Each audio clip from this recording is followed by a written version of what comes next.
Hello world, welcome to the 50th Climate Change Emergency Awareness Protest in Gettysburg, Pennsylvania, USA. It's 11 a.m. The skies are kind of threatening, so it might rain on me today. I think I might be by myself, but that's okay. We're all by ourselves in our own way concerning climate change, and we each have our own decisions to make. So it's November 22nd. This is the 50th one in Gettysburg, Pennsylvania, as I said. Next week is the 21st or the 51st Climate Change Emergency Awareness Rally. We're going to go down to D.C., Washington, D.C., and hang out with Jane Fonda, hopefully, unless something else happens. That's a worldwide protest on that day, and I encourage everyone to get out at least and do that. I realize people have to work and whatever, or feel you have to work. But the fact is that if things change the way they keep changing, then no one's going to have work very soon. And by soon, I mean, it's 5 years or 7 years or 10 years. But the world will be changing, and it is changing constantly due to carbon dioxide in the atmosphere. Many of you are from the USA are aware that the Democrats had their presidential debate last Tuesday, I think it was. And the Democratic National Committee, the DNC, gave one question available to the presidential contenders, and that involved a whole 7 minutes of issues about climate change. And the politicians running for office are more than willing to talk about it, but obviously there was a chokehold on as far as allowing questions concerning climate change to exist and or be ventured out. So it's really pitiful what's happening. It's deliberate shutdown of the issue of climate change, and the candidates keep saying it's an existential threat, but the American public doesn't understand what the word existential means. This is a life-threatening experience that's coming our way in our generation as we speak. I'm in my upper 50s, and I will definitely see in the United States some huge issue around my house concerning climate change, whether it's a food insecurity, a grid shutting down, or who knows what, drought, fires, whatever. This will happen to me. And it will most definitely happen to you, and it will be in your lifetime. And to think that it's not going to happen in your children's lifetime is absolutely insane. Your children are going to have a terrible life unless we get it together and start doing things. I'll talk about that a little bit later. So the Democrats have deliberately shut down, the DNC has shut down any ability to talk about climate change. And it's a deliberate thwarting of the attempt. And all in all, you got 7 senators and congressmen running for office, amongst others, for office of president. And meanwhile, they could be proposing new legislation and laws and everything concerning climate change. They haven't done a stupid thing. They're not talking about it every minute. So they might voice and mouth the words existential crisis, but they're not understanding what's happening at all. It's basically a joke. They're kowtowing to the left wing, the far left, as they see it, and in a sense, it's an issue for everyone. Not in a sense, it absolutely is an issue for everyone. And the idea that this is a political issue is bullshit, but it's turned into one for some odd reason. The Republicans seem to feel that it's in their face, and you're against the Republican Party if you're about climate change, and that is not the case. It shouldn't be the case. This is a whole worldwide situation going down. And, if you want to be ethnocentric or country-centric about it, yeah, it's going to happen to you. It's going to happen to your people and your loved ones as well. Whether you're black, white, and especially white, it's coming your way. The brown people are already feeling it. So you need to get on top of what's going on. So you got a person in the office of president right now who is deliberately thwarting all efforts to promote climate change action, and he has turned it into a total political issue, calling it a hoax. People like that should be thrown out of office immediately. I don't care if you're in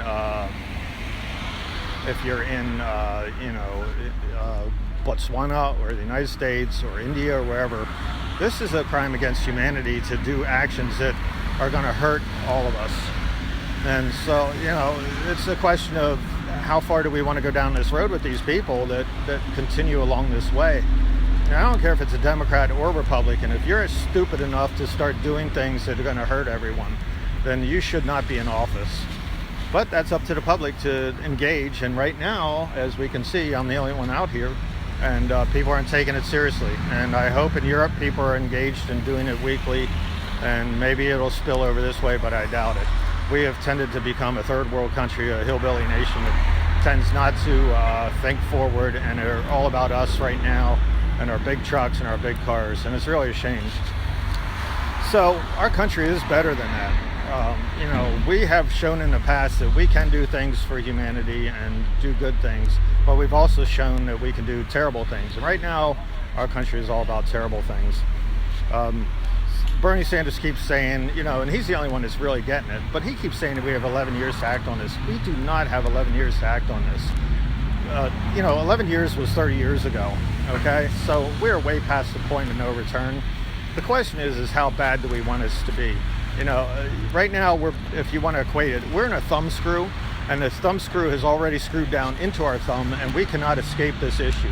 Now, the question is whether the thumb screw is going to get bigger and really hold us in place, or we're going to be able to loosen it up a little bit and get some breathing room. Either way, it's going to hurt really bad. So I'm going to pause this if a truck comes by and, makes too much noise. So we don't have 11 years. We need to cut our emissions right away, as Extinction Rebellion says. And, their thing is for the governments to tell the truth. Hold on one second.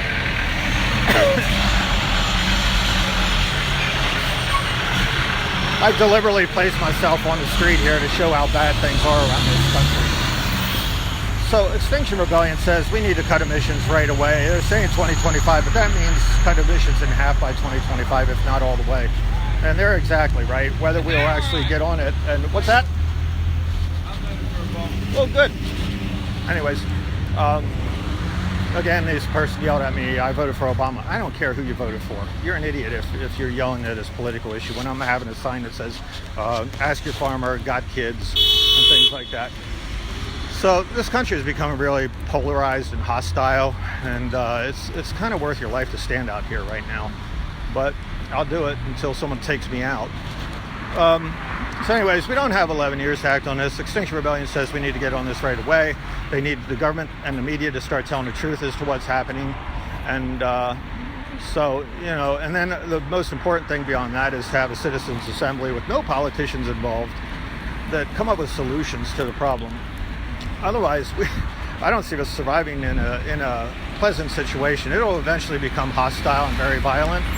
And our country is right on the edge of boiling over about all the stupid stuff rather than what's important. Right now, our world has experienced a 1.1 supposedly degree increase since 1880, and we're seeing all these catastrophic events happening. And the Paris Agreement says we're going to try to hold it to 1.5. Well, I can't imagine a world at 1.5 degree increase, let alone a 2, 3, 4, 5, 8 as they're projecting. So it's well within our interest to get on this thing. Right now in Australia, you're having extreme fire situation. They're having extreme drought. They have burned 2.5 million acres so far in the bushfires and everything. They're pressing on Sydney, Australia, and other major towns.